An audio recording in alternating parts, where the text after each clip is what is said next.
not so much the role, but the purpose of a woman is the same as the purpose of a man, and that is to know their Lord before they die. And that is why they were created. And everything else is incidental.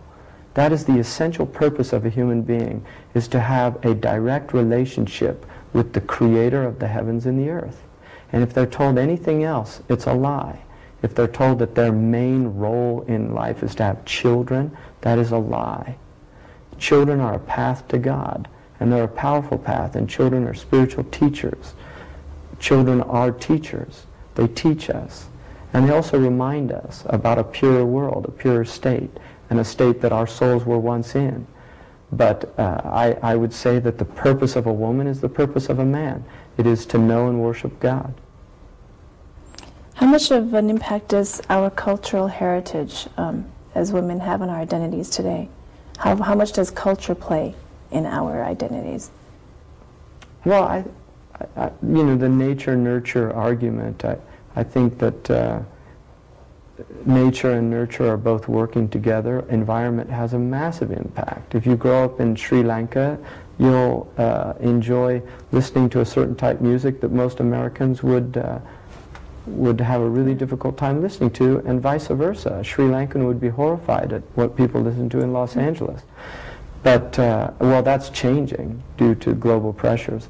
But there's no doubt that culture plays an incredible, has an incredible impact. And the stories of a culture.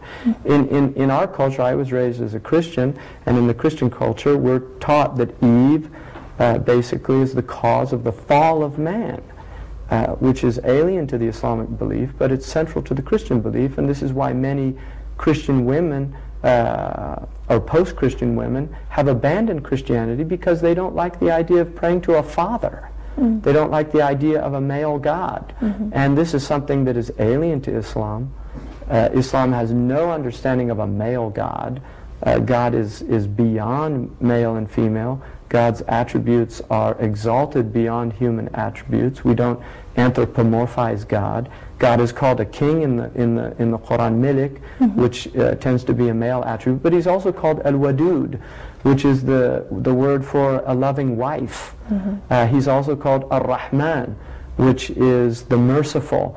And the word for womb is derived out of that word, Rahman. So the Muslims have always understood that there are what are known as Jamali and Jalali attributes of God, beautiful and majestic. And they've always seen them in terms of that women are a manifestation of divine beauty, and men are a manifestation of divine majesty.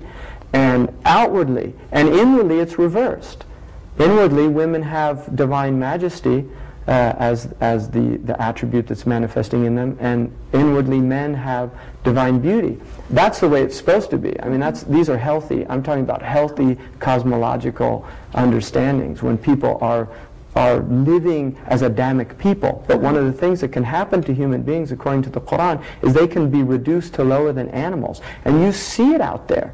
Look at human beings out there. Look there's a billboard now for a movie that shows a man holding onto the tail of an elephant, and it's the whole idea that human beings are animals. Who's telling them that? And what do they have behind that? Hollywood is a whole other program, I think, because Hollywood is, I think, they say artists are the antennae of society. Hollywood is letting us know where we're going. They're a symptom. Hollywood is not the disease. Hollywood is a symptom. The fact that we have allowed these things to permeate our consciousness. How do you think we have allowed that to happen? Well, Hollywood can't exist if people don't buy the tickets to their films and watch the programs and buy the corporate rubbish that the people that own them sell. Do you think that if Muslims became more involved in Hollywood that things could change? No, I think it's a horrible thing. Hollywood will change them. They won't change Hollywood. American Muslim women are beginning to pick up a momentum of being more involved in the public arena, to have their voices heard. And you may see this as our wish to become more like men. However, is it wrong to be seen in the public eye if our intention is to do good for the ummah?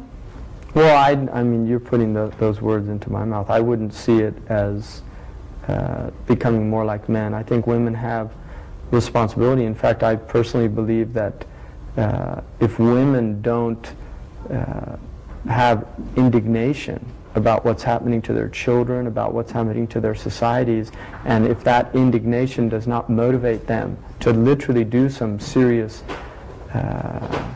measures, to take serious measures to enact a change, then things will get worse. I think that women have immense power and immense potential to do good and to be a transformative element in society, and women are half the human condition, and there needs to be more female influence on the world. I think part of the problem with the world is that there's been too much male dominance, too much male influence, and it's had a very unhealthy impact.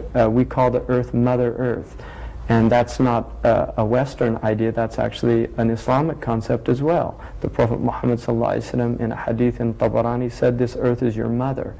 And I think the fact that raping and pillaging of the earth, which is going on right now all over the planet, is symptomatic of aggressive male energy.